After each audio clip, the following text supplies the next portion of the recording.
Dacă haideți să vă arăt cum fac eu videoclipuri virale. Am dat să-l dau la Galaxy Racer și nu vreau să ajung în Că am preluat o firmă. Vreau să intru în domeniul construcției. Welcome to the Martian Unfiltered Life, where entrepreneurship, family life, and good times come together. Bună ziua la un nou vlog. Se zice că dacă vrei o treabă bine făcută, trebuie să o faci singur, da? Dacă haideți să vă arăt cum fac eu videoclipuri virale, da? Cu pijamale de TikTok pe Davi și Cezar. Dau aici, dau 60 de secunde. Astăzi pleacă de la noi 4 pijamale de 5-6 ani și după cum vedeți aici mai avem doar 20 și un pic. Cred că nici 20 nu mai avem pe stoc. Avem și mărimi de 4 ani și totodată avem și mărimi de 7-8 ani. Dar și astea sunt foarte puține în stoc. Mai avem cred că 25 de 7-8 ani și 20 de 5-6 ani. Iar de 4 ani mai avem 40, liniștiți. Deci dacă vreți să vă bucurați copilașii cu ceva cu care să se joace toată ziua, puteți să le luați aceste pijamale, care, mare surpriză, vă și arăt, vin și cu carioși textile. Efectiv carioși textile pentru așa ceva. Vă recomand de 1 iunie. Dacă comandați azi, ajunge până la 1 iunie. Da? Deci ați văzut, da? Uite așa. Scriem aici pijamalele care au rupt România. Așa, stați așa să văd. Cum pun semn exclamării? Punem ăsta, care au rupt România. Ultimele bucăți în stoc. Luați cât mai este și ajunge până la 1 iunie. Așa, punem un roșu, așa. Bun, ultimele bucăți. Vă mulțumim pentru toate comenzile. Așa, punem hashtag Davi și Cezar. Deci acum vedeți chiar tot procesul. Accept, pus, după intra pe Instagram, Reel, stai că nu s-a încărcat ăsta. Bun, și căutăm între timp un comentariu la care să răspundem. Preț role. Foarte bună întrebare, preț role. Îi dăm cu video. Unde sunt rolele noastre? Aici, așa e? Da. Așa. Hai să facem un pic să fie mai wow fundalul. Gen wow e un șoc la oameni și atunci șocul să fie efectiv astea, bateriile astea. Cumva, că eu vreau să filmez rolele, dar trebuie să dăm și un fundal wow la oameni. Adică să te bă, ce naiba e aia pe masă? Rolele în acest moment, indiferent că este varianta cu vehicule sau varianta cu prințese drăguțe, sunt la doar 40 de lei. Momentan sunt cele mai ieftine din România și ați văzut ce bine se prind pe perete. Și ghiciți ce? Pe lângă role puteți să le luați cadou la copilaș și acest set cu 36 de carioci. 36 de carioci care dați-mi voie să vă arăt. Au două capete. 36 de carioci cu două capete. Da? Așa arată un capăt și așa arată al doilea capăt. Și setul ăsta de carioci este doar 30 de lei. 36 de carioci. Deci cu 40 de lei rola și 30 de lei cariocile, cu 70 de lei în total, aveți cel mai frumos cadou de 1 iunie și liniște pentru 2 săptămâni, că stau să coloreze 3 metri de rolă timp de 2 săptămâni. Bun, ăsta e altul, da, la rolă. Bun, aici zicem ceva de preț. Zicem doar 40 de lei plus 36 de carioci cu 2 capete. Așa. Hai să punem o cariocă, că este. Bă, dar unde e emoji ăla cu cariocă? Uite aici, da? Uite, asta e carioca. Bun, asta îl facem verde de 1 iunie și săptămâni de liniște. Inimioară, hashtag Davi și Cezar. Și acum nu mai așteptăm să intre comenzile. Așa, bun, accept. Între timp, ca să nu pierd vremea, stați așa. Vedeți că îmi notez ce am scris la asta pe notițe, ca să postez asta și pe Instagram și dau aici editează postarea. Deci astea sunt toate organice, da? Gândiți-vă. Copy, pun pe Instagram, da. Bun, lipiți, postat, între timp copiat ăsta, bun, pus. Înainte. Bun, postat. A trecut cineva, ne-a și anunțat. Perfect. Acum mai dăm drumul la mașinuța asta. Stai să punem carioca asta la loc, că totuși e bună de vânzare încă. Deci ați văzut deja 2 videoclipuri care sunt bune. Ideea e că nu știi ce prinde.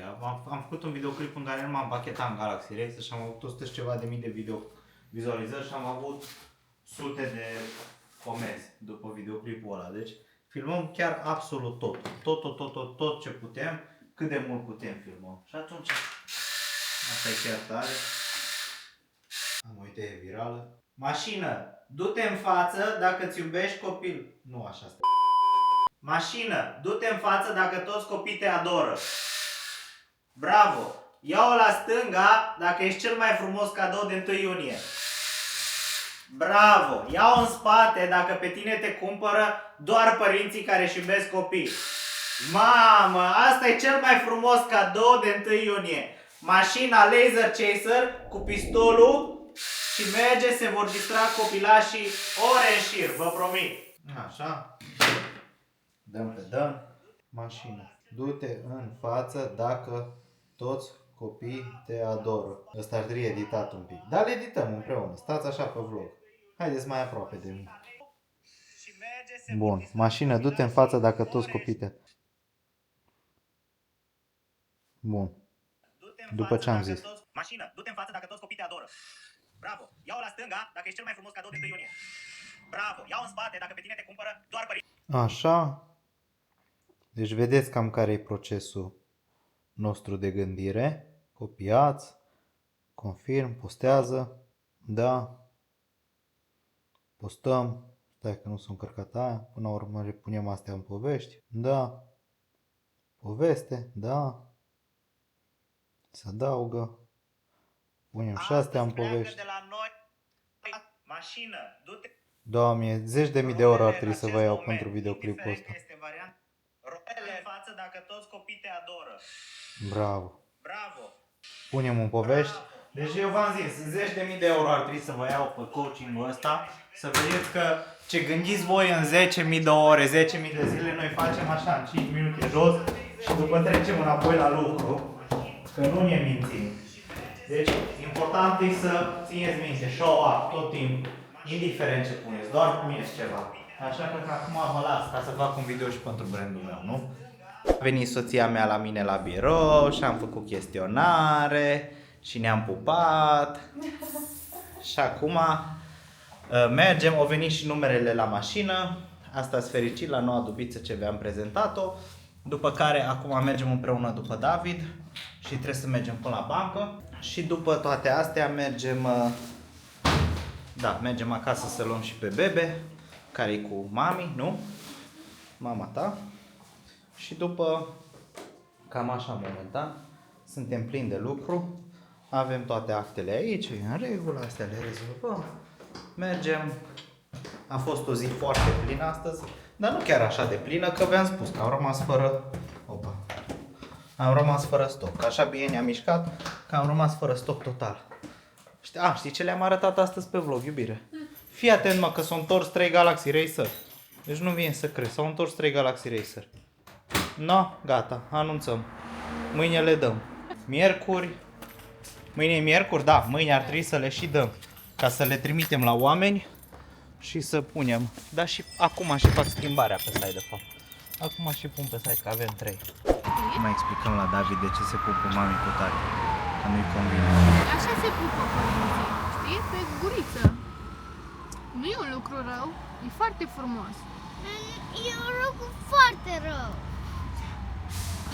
Dar nu e rău, iubirea mea, că și tu o să ai o soție pe care o să o pupi așa când o să fii mare, iubirea mea. Ba nu o să am. Da, Deci mai poți să o pup pe mami. Nu. De ce? Nu te las. Acum o pup, acum. Nu te las. Și atunci cine să o pupe pe mami? Nu o pupă nimeni. Nu-i voi să-l pupi așa pe mama. Da, și cine o pupă atunci pe mami? Mami stă nepupată? Pe mine cine mă mai pupă dacă nu tati? Oh, Doamne. Dar nu pot concura cu asta. Deci n-am voie să o pup pe mami. Nu. Bine, nu mai pup. Dar mă pup tu atunci? Nu te pup așa. Nu, nu așa. așa. Așa, pe obraz. Mă pup tu? Nu îi pupă nimeni pe tati. Nu bine, revenim. Oh, te iubesc. Te iubesc de sufletul meu. Gata, nu mai pup pe mami dacă mă pup tu. Dar lasă-mă să te pup și eu pe tine. Nu vreau mai mult. Nu vă mă multe. Nu vreau mai multe. Deci vedeți, da? Aventuri. Revenim. Nu? Da. N-am mai zis revenim, numai când cu tine zic revenim. Revenim. Numai când cu tine zic revenim. Revin. Bună dimineața! Deci hai să vă arăt ce s-a întâmplat. Știți că am dat sold out la Galaxy Racer. Este, nu mai știu, e marți, miercuri, nici nu știu. Dar s-au întors 3, da? S-au întors 3 Galaxy Racer. Da? Ideea este în felul următor. Așa, așa. Noi pe site am pus un formular.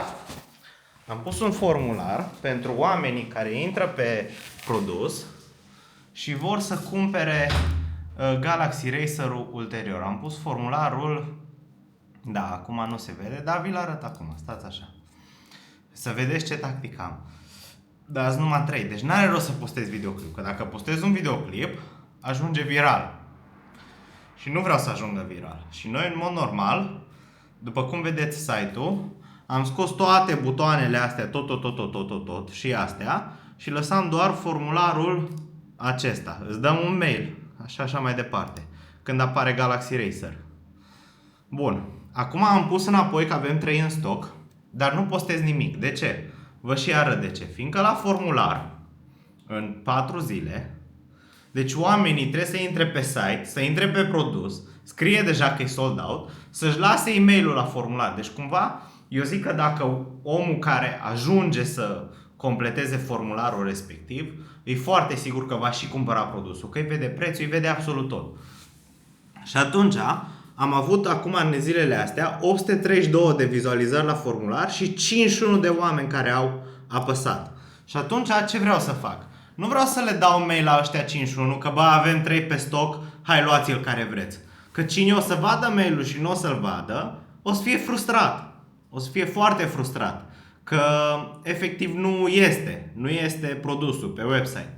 Și atunci nu le dau mail, îi țin acolo în pending, că o să avem 51 de comenzi 100%, da, să zic 80%, 40%, tot e foarte bine, de comenzi în pending și atunci o să fie bine când ne ajunge stocul nou. Și acum mai caut pe net, că sigur mai găsesc 1-2 care mi-au scris pe TikTok că vor produsul și atunci le răspund lor. Deci cam asta e tactica. Să văd dacă se vând așa, astăzi ar trebui să plece oricum dacă vrem să ajungă de 1 iunie, deci e foarte ușor să zic așa. Nu, revin, vă anunț cum rezolv. Deci vă recomand să-l urmăriți și voi pe băiatul ăsta, pe Wise Elliot. E chiar fain, e chiar foarte fain. Și acum, pauză, super, v-am zis. Ați pierdut trenul. Și acum trebuie să fac asigurare de sănătate pe mine și pe Gianni. Și acum trimit certificatul de naștere Cezar. După aia certificat de naștere David. Certificat naștere David. Am call-uri, am avut un call foarte interesant. Acum avem niște side quest-uri așa de amează. Trebuie să mă duc până la bancă să rezolv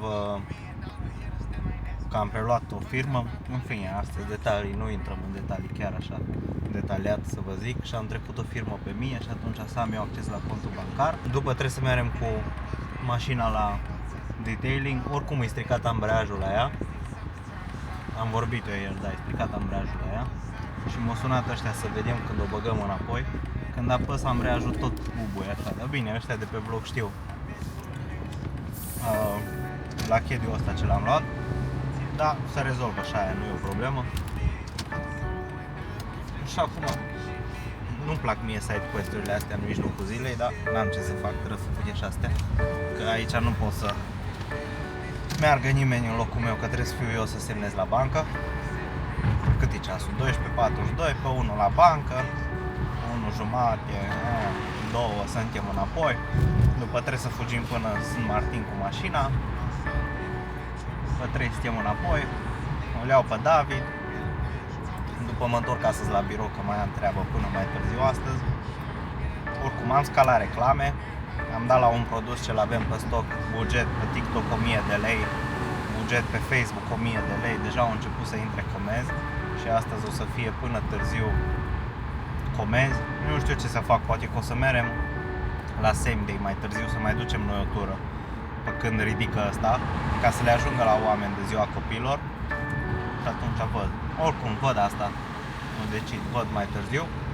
În principiu că avem de lucru, îi trafic un pic, dar nu e așa nebunie în mod normal. Foarte tare ochelarii ăștia, deci luați-vă de la Lense, al lui Daniel Dallin. Sigur îl știți pe ăla cu POV-uri, vloguri cu POV, foarte tare. Adică dacă sunteți antreprenori știți, dacă nu, da, nu, poate nu prea are rost să știți. Dar foarte tare și chiar calitative.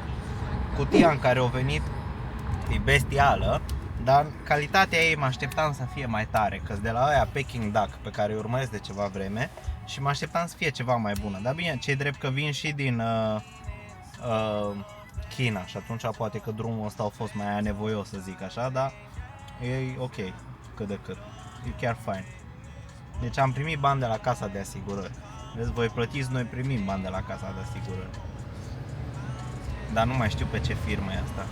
Cred că pe firma Giannini am primit bani de la casa de asigurări. Da, de acolo, acum am și verificat. E ok. Bine că primim bani. Cât primim bani suntem fericiți.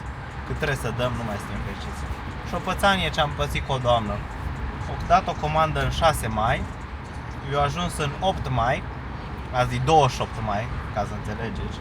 Zice, am o problemă la comandă și așa mai departe. Și noi chiar facem retururi, gen la modul că la unii oameni le dau banii dinainte să ajungă returul înapoi, la modul ăsta.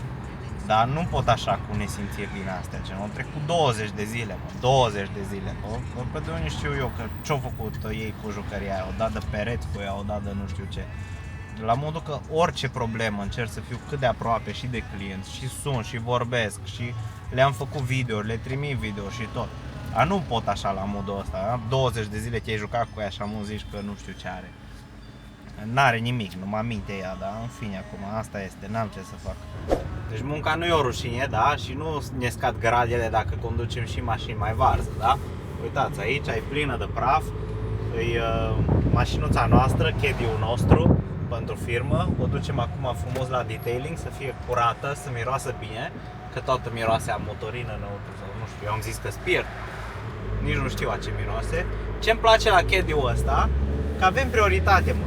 Că lumea crede că suntem niște muncitori care ne băgăm, bă, și ne lasă, bă. Deci asta îmi place foarte mult.